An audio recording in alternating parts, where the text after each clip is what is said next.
Hello friends, welcome to auto exam. मैं हूं सोनम और आज इस वीडियो में हम बात करने वाले हैं फ्रेंड्स उत्तर प्रदेश कांस्टेबल भर्ती 2023 के लिए दोस्तों जीके जीएस प्रैक्टिस सेट 40 को कवर करने वाले इस वीडियो में। तो आप लोग अपने सोनम मैम के साथ वीडियो के अंत तक बने रहिएगा। फ्रेंड्स, इस वीडियो में हम टोटल 25 क्वेश्चन कंप्लीट करने वाले हैं जो कि आपके एग्जाम पॉइंट ऑफ व्यू से काफ़ी ज़्यादा इंपॉर्टेंट और यूजफुल होने वाला है। फ्रेंड्स, आप जानते हैं कि इस दौर में इतनी ज़्यादा कंपटीशन बढ़ गई है दोस्तों कि आप लोग को ज़्यादा से ज़्यादा प्रिपरेशन करने की ज़रूरत है। आप लोग की जितनी अच्छी प्रिपरेशन रहेगी आपको उतनी अच्छे सफलता प्राप्त होंगी। तो आप लोग अपनी फोकस करिए प्रिपरेशन पे, ठीक है। काफ़ी मजबूती के साथ अपनी प्रिपरेशन करते रहिए।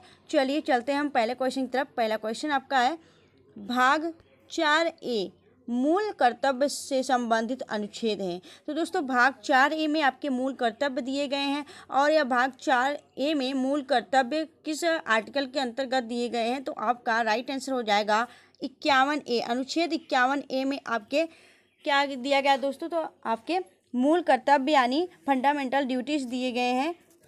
अगर हम बात करें कि इसे किस संविधान संशोधन करके इसे जोड़ा गया था भारतीय संविधान में, तो आपका 42वां संविधान संशोधन 1976 में इसे स्वर्ण सिंह समिति के माध्यम से आपके संविधान के भाग 4A में अनुच्छेद 51A के तहत जोड़ा गया, याद रखिएगा। चलिए आगे चलते हैं हम नेक्स्ट क्वेश्चन तरफ। अगला क्वेश्चन आपका है मूल कर्तव्य किस संविधान संशोधन के तहत जोड़ा गया था। तो आपको हमने पहले ही बता दिया, तो यह आपके 42वां संविधान संशोधन के द्वारा 1976 में जोड़ा गया था। क्या, तो मूल कर्तव्य, ठीक है। वर्तमान में बात करें तो कुल कितने मूल कर्तव्य हैं, तो वर्तमान में आपके कुल कितने हैं, तो आपके वर्तमान में कुल 11 मूल कर्तव्य हैं यानी फंडामेंटल ड्यूटीज हैं। अगर हम बात करें कि जब आपका जोड़ा गया था तब कितना था, तो तब आपका 10 था, लेकिन अब वर्तमान में कुल आपके 11 फंडामेंटल ड्यूटीज हैं यानी आपके मूल कर्तव्य हैं, ठीक है। चलिए आगे चलते हैं हम नेक्स्ट क्वेश्चन तरफ। अगला क्वेश्चन आपका है पंचायती राज व्यवस्था को किस संविधान संशोधन के तहत जोड़ा गया था। तो आपका राइट आंसर हो जाएगा 73वां संविधान संशोधन 1992, ठीक है। B is the right answer. 73वां संविधान संशोधन करके दोस्तों आपका क्या जोड़ा गया था, पंचायती राज व्यवस्था को जोड़ा गया था आपके भारतीय संविधान में। और यह जो आपका पंचायती राज से संबंधित अनुच्छेद हैं वह किस आर्टिकल के अंतर्गत आते हैं, तो आपका 243 ए से लेके आपका 243 ओ तक, ठीक है। 243 ओ तक आपका क्या संविधान है दोस्तों, आपके पंचायती राज व्यवस्था से संबंधित अनुच्छेद हैं, ठीक है। चलिए आगे चलते हैं हम नेक्स्ट क्वेश्चन तरफ। अगला क्वेश्चन आपका है संघ और राज्यों के बीच संबंध किस अनुच्छेद में आते हैं। तो संघ और राज्यों के बीच जो संबंध होते हैं वह किस अनुच्छेद के माध्यम से जो हैं, तो आपका राइट आंसर हो जाएगा अनुच्छेद 245 से 263 तक आपके क्या है, तो आपके संघ और राज्यों के बीच संबंध के अनुच्छेद उल्लेखित किए गए हैं। चलिए आगे चलते हैं नेक्स्ट क्वेश्चन तरफ। अगला क्वेश्चन आपका है कौन से अनुच्छेद के अंतर्गत भारत का सर्वप्रथम न्यायालय नागरिकों के मौलिक अधिकारों की रक्षा करती है। तो आपका राइट आंसर हो जाएगा आर्टिकल 32। आर्टिकल 32 के द्वारा दोस्तों आपके अगर अधिकारों की, आपके मौलिक अधिकारों की हनन हो रही है तो आप आर्टिकल 32 के द्वारा सुप्रीम कोर्ट में अपनी अर्जी लगा सकते हैं, ठीक है। सुप्रीम कोर्ट में जा सकते हैं। अगर हम बात करें कि जो आपका आर्टिकल 32 है उसे क्या कहा है, तो उसे संवैधानिक उपचारों का अधिकार है दोस्तों। और इसे डॉक्टर भीमराव अंबेडकर जी ने भारत की आत्मा या संविधान की आत्मा या हृदय कहा था, ठीक है। संविधान की आत्मा और हृदय आपके आर्टिकल 32 को ही कहा गया था, याद रखिएगा। चलिए आगे चलते हैं हम नेक्स्ट क्वेश्चन तरफ। अगला क्वेश्चन आपका है भारतीय संविधान का कौन सा अनुच्छेद राज्य सरकार को ग्राम पंचायतों के गठन का निर्देश देती है। तो आपका राइट आंसर हो जाएगा ग्राम पंचायतों के, जो ग्राम पंचायत होते हैं दोस्तों उनके गठन का जो आपका निर्देश देती है संविधान किस अनुच्छेद के तहत, तो आर्टिकल आपकी 40 के तहत, ठीक है। आर्टिकल 40 आपका राइट आंसर हो जाएगा ऑप्शन सी। चलिए आगे चलते हैं हम नेक्स्ट क्वेश्चन तरफ। अगला क्वेश्चन आपका है भारत के संविधान के किस अनुच्छेद के अंतर्गत भारत के राष्ट्रपति पर महाभियोग चलाया जाता है। तो यह आपके आर्टिकल 61, ठीक है। आर्टिकल 61 जो है यानी 61, इसके माध्यम से आप भारत के राष्ट्रपति पर महाभियोग लगा के उन्हें पद से हटाया जा सकता है। अगर हम बात करें महाभियोग की जो प्रक्रिया है वह कहाँ से लिया गया है, यह अमेरिका के संविधान से अडॉप्ट किया गया है, ठीक है। चलिए आगे चलते हैं हम नेक्स्ट क्वेश्चन तरफ। अगला क्वेश्चन आपका है अगला क्वेश्चन आपका, जापान के विशालतम द्वीप कौन सी है? तो आपका राइट आंसर हो जाएगा जो आपका जापान का विशालतम द्वीप है दोस्तों, वह कौन सा है? वह है आपका कौन सा? तो आपका राइट आंसर हो जाएगा होक्काइडो। होक्काइडो जो है होन्सू, होन्सू होगा दोस्तों। होन्सू जो है आपका वह सबसे बड़ा, Honshu is the right answer. Honshu आपका राइट आंसर हो जाएगा। होन्सू जो है वह जापान का सबसे विशालतम द्वीप है। अगर हम बात करें कि भूकंपों का देश किसे कहा जाता है, तो भूकंपों का देश भी आपके जापान को ही कहा जाता है। इसे, इसका पुराना नाम निप्पन है। इसे सूर्योदय का देश भी कहा जाता है। अगर बात करें हम कि सबसे बड़ी ज्वालामुखी जो है वह सबसे सुंदर ज्वालामुखी कहाँ पे स्थित है, या आपके जापान में ही स्थित है, और इसका क्या नाम है? फ्यूजियामा। फ्यूजियामा ज्वालामुखी आपके जापान देश में स्थित है। अगर हम बात करें कि जापान की राजधानी क्या है, तो जापान की राजधानी है टोक्यो। जापान की मुद्रा है जापानी एन। ठीक है, चलिए आगे चलते हैं नेक्स्ट क्वेश्चन तरफ। अगला क्वेश्चन आपका है, जहाँ पूर्वी घाट और पश्चिमी घाट मिलते हैं वहाँ निम्नलिखित में से कौन सी पहाड़ियाँ अवस्थित हैं? तो आपका राइट आंसर हो जाएगा नीलगिरी पहाड़ियाँ। नीलगिरी पहाड़ियाँ आपका राइट आंसर हो जाएगी दोस्तों। जहाँ पूर्वी घाट और पश्चिमी घाट मिलते हैं वहाँ पे नीलगिरी पहाड़ियाँ अवस्थित होती हैं।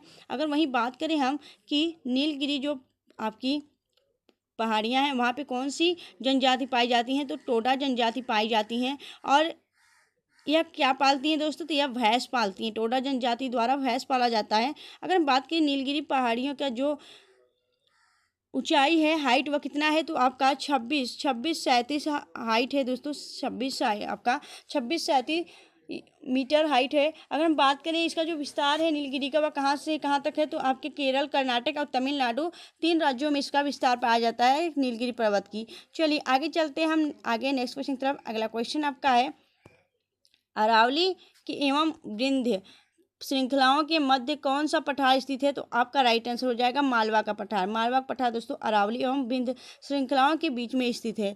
चलिए आगे चलते हैं नेक्स्ट क्वेश्चन तक। अगला क्वेश्चन आपका है, सुंदरवन डेल्टा का निर्माण करने वाली नदियां कौन सी हैं? तो सुंदरवानी जो आपका सुंदरवन डेल्टा होता है दोस्तों, इसका जो निर्माण करने वाली नदियां हैं वह है आपकी गंगा और ब्रह्मपुत्र। यह दोनों के द्वारा आपके पश्चिम बंगाल के इलाकों जैसे में वहाँ पे दोस्तों आपका सुंदरवन डेल्टा का निर्माण करती हैं नदियाँ, याद रखिएगा। चलिए आगे चलते हैं हम नेक्स्ट क्वेश्चन तरफ। अगला क्वेश्चन आपका है, चंद्रमा के अध्ययन को क्या कहा जाता है? तो चंद्रमा के अध्ययन को क्या कहा जाता है दोस्तों? आपका राइट आंसर हो जाएगा सेलेनोलॉजी। ठीक है, सेलेनोलॉजी जो है वह चंद्रमा के अध्ययन को कहा जाता है। ठीक है, अभी हाल ही में आप जानते हैं कि चंद्रमा के दक्षिणी ध्रुव पे यानी साउथ पोल पे आपका अपना प्यारा भारत पहुंच चुका है और अपना नाम भी रोशन कर चुका है। तो आप जानते हैं कि चंद्रमा जो आपका चंद्रमा पे जो मिशन गया उसका क्या नाम है? तो चंद्रयान 3 के द्वारा आपका अपना भारत अपना परचम लहरा चुका है, याद रखिएगा। चलिए आगे चलते हैं हम नेक्स्ट क्वेश्चन तरफ। अगला क्वेश्चन आपका है, पृथ्वी की सतह की सबसे ऊपरी परत कौन सी है? तो पृथ्वी की जो सबसे ऊपरी परत है दोस्तों, सबसे ऊपरी जो सतह है उसको क्या कहते हैं? तो आपका राइट आंसर होगा भूपर्पटी। पृथ्वी की सतह की ऊपरी परत को भूपर्पटी कहा जाता है। आगे देखिए नेक्स्ट क्वेश्चन। तो अगला क्वेश्चन आपका है, पर्वतों के अध्ययन को क्या कहा जाता है? तो जो आपका पर्वत है उसके अध्ययन को क्या कहा जाता है? तो आपका राइट आंसर हो जाएगा orology. Orology is the right answer, C is the right answer. चलिए आगे चलते हैं नेक्स्ट क्वेश्चन पे। अगला क्वेश्चन आपका है, भारत की चंदन की लकड़ी के लिए प्रसिद्ध राज्य है? तो भारत में जो चंदन की लकड़ी के लिए प्रसिद्ध राज्य है वह है आपका कर्नाटक। ठीक है, अगर हम बात करें कर्नाटक के बारे में, तो कर्नाटक के सीएम कौन है? तो सिद्धारमैया अभी हाल ही में यहाँ के सीएम बने हैं। तो दोस्तों सिद्धारमैया यहाँ के आपके मुख्यमंत्री हैं। और गवर्नर की बात करें तो थावर चंद गहलोत हैं। अगर हम बात करें कर्नाटक की राजधानी क्या है, तो कर्नाटक की राजधानी है बेंगलुरु, जिसे सिलिकॉन सिटी भी कहा जाता है। ठीक है, चलिए आगे चलते हैं हम नेक्स्ट क्वेश्चन की तरफ। अगला क्वेश्चन आपका है, कुकटी वन्य पशु विहार किस राज्य में स्थित है? तो जो आपका कुकटी वन्य पशु विहार है वह आपके हिमाचल प्रदेश राज्य में स्थित है। ठीक है, अगर हम बात करें हिमाचल प्रदेश के बारे में, तो हिमाचल प्रदेश की राजधानी क्या है? तो इसकी 2 राजधानियां हैं, एक शिमला और दूसरी गैरसैंण। अगर हम बात करें कि यहाँ के मुख्यमंत्री कौन है, तो सुखविंदर सिंह सुक्खू हिमाचल प्रदेश के मुख्यमंत्री हैं। और यहाँ के जो गवर्नर हैं वह कौन है? तो यहाँ के जो आपके गवर्नर हैं यानी राज्यपाल शिव प्रताप शुक्ला हैं। चलिए आगे चलते हैं हम नेक्स्ट क्वेश्चन तरफ। अगला क्वेश्चन आपका है, भरतपुर पक्षी अभ्यारण्य किस राज्य में अवस्थित है? तो आपका राइट आंसर हो जाएगा राजस्थान में। भरतपुर जो पक्षी अभ्यारण्य है वह आपके राजस्थान में स्थित है। नेक्स्ट क्वेश्चन देखिए, तो अगला क्वेश्चन आपका है, भारत में गेहूं के सबसे बड़ा उत्पादक राज्य कौन सा है? तो गेहूं का जो सबसे बड़ा उत्पादक राज्य है आपका होगा उत्तर प्रदेश। उत्तर प्रदेश आपका राइट आंसर हो जाएगा। उत्तर प्रदेश दोस्तों भारत में गेहूं का सबसे बड़ा उत्पादक और गन्ना का सबसे बड़ा उत्पादक आपका राज्य है, याद रखिएगा। और यह जनसंख्या की दृष्टि से भारत का सबसे बड़ा राज्य भी है। चलिए आगे चलते हैं नेक्स्ट क्वेश्चन। तब अगला क्वेश्चन आपका है, लौंग यानी क्लोव्स होता है तो यह लौंग कैसे प्राप्त होता है दोस्तों? तो आपका राइट आंसर हो जाएगा सूखे फूल। ठीक है, सूखे फूल से आपका प्राप्त होता है लौंग। चलिए आगे चलते हैं नेक्स्ट क्वेश्चन तरफ। अगला क्वेश्चन आपका है, भारत में किस नदी को बृहद गंगा कहा जाता है, ओल्ड गंगा कहा जाता है? तो आपका राइट आंसर हो जाएगा गोदावरी को। ठीक है, भारत में जो आपकी बृहद गंगा कहा जाता है इसे गोदावरी दोस्तों आपके कहाँ से निकलती है? तो यह महाराष्ट्र के नासिक में बहती है दोस्तों आपकी गोदावरी नदी। ठीक है, यह महाराष्ट्र के कहाँ से निकलती है? तो महाराष्ट्र के इलाकों से निकलती है आपकी गोदावरी नदी। यह सबसे गंगा के बाद दूसरी सबसे बड़ी नदी मानी जाती है। ठीक है, और इसे बृहद गंगा भी कहा जाता है और यह प्रायद्वीपीय भारत की सबसे लंबी नदी भी है। ठीक है, चलिए आगे चलते हैं नेक्स्ट क्वेश्चन तरफ। अगला क्वेश्चन आपका है, पीयूष ग्रंथि मानव शरीर के किस स्थान पर स्थित होती है? तो यह आपके मस्तिष्क में पाई जाती है। B is the right answer. चलिए आगे चलते हैं नेक्स्ट क्वेश्चन तरफ। अगला क्वेश्चन आपका है, शरीर में हीमोग्लोबिन का कार्य क्या होता है? तो शरीर में हीमोग्लोबिन का कार्य आपके ऑक्सीजन का परिवहन करना होता है। B is the right answer. चलिए आगे चलते हैं नेक्स्ट क्वेश्चन तरफ। अगला क्वेश्चन आपका है, भगवान बुद्ध ने प्राण कहाँ त्यागे थे? तो आपका राइट आंसर हो जाएगा कुशीनगर में। उत्तर प्रदेश के कुशीनगर में भगवान बुद्ध ने अपने प्राण त्यागे थे, यानी और इनकी जो प्राण त्यागने का प्रक्रिया इसे निर्वाण कहते हैं दोस्तों। भगवान ने अपना कहाँ निर्वाण प्राप्त किया था, ये भी क्वेश्चन आपसे पूछा जा सकता है। अगर बात करें कि इन्होंने अपना जो प्रथम उपदेश दिया था वह कहाँ दिया था, तो यह सारनाथ, वाराणसी के सारनाथ में अपना प्रथम उपदेश दिया था। चलिए आगे चलते हैं नेक्स्ट क्वेश्चन तक। अगला क्वेश्चन आपका है, नालंदा विश्वविद्यालय का एक महान केंद्र था। तो जो आपका नालंदा विश्वविद्यालय था दोस्तों, यह विद्या का एक महान केंद्र था।